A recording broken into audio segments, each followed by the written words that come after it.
நம்ம சூப்பராக ஒரு தாபா ஸ்டைல் சிக்கன் மசாலா எப்படி செய்யுதுன்னு பார்ப்போம். ஃபஸ்ட்டு ஒரு 1 கிலோ நான் சிக்கன் எடுத்துருக்கேன். சிக்கனை நல்லா வாஷ் பண்ணிக்கோங்க. வாஷ் பண்ணிட்டு இப்போ ஒரு ஸ்பூன் உப்பு ஆட் பண்ணிட்டு மஞ்சத்தூள்,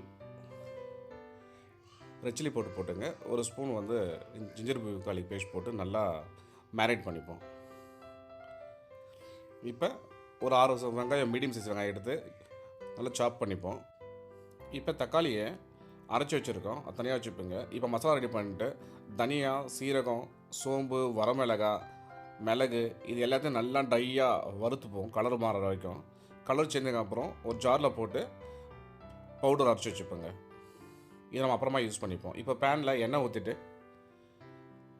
வரமிளகாய், கொஞ்சம் தனியா விதை போட்டுக்குங்க, கொஞ்சம் சீரகம் போட்டு நல்லா அதை எண்ணெயில் ஃப்ரை பண்ணுவோம். அப்புறம் கட் பண்ண ஆனியன் போட்டு கலர் சேஞ்ச் ஆகிற வரைக்கும் நல்லா ஃப்ரை பண்ணுவோம். ஒரு ஸ்பூன் இஞ்சி பேஸ்ட் ஆட் பண்ணிப்போம். இப்போ நல்லா மிக்ஸ் ஆகட்டும். ஒரு ஸ்பூன் மஞ்சத்தூள், ரெட் சில்லி பவுடர் போட்டு நல்லா மிக்ஸ் பண்ணுவோங்க. அந்த மிளகாத்தூள் ஃப்ரை ஆகட்டும். இப்போ அரைச்சி வச்ச பேஸ்ட் ஆட் பண்ணிட்டு அளவு உப்பு ஆட் பண்ணிப்போம். அரைச்சி வச்ச மசாலா ஆட் பண்ணிவிட்டு கொஞ்சம் கொத்தமல்லி போட்டு நல்லா மிக்ஸ் பண்ணி விடுவோம். இப்போ தேவை தண்ணீர் ஊற்றி கொதிக்க வைங்க. இப்போ அந்த சிக்கனை ஆட் பண்ணிக்கலாங்க. சிக்கன் ஆட் பண்ணி நல்லா மிக்ஸ் பண்ணுங்க. கொஞ்ச நேரம் ஃப்ரீ ஆகட்டும். இப்போ சிக்கன் ரெடி ஆகிடுச்சுங்க. சப்பாத்தி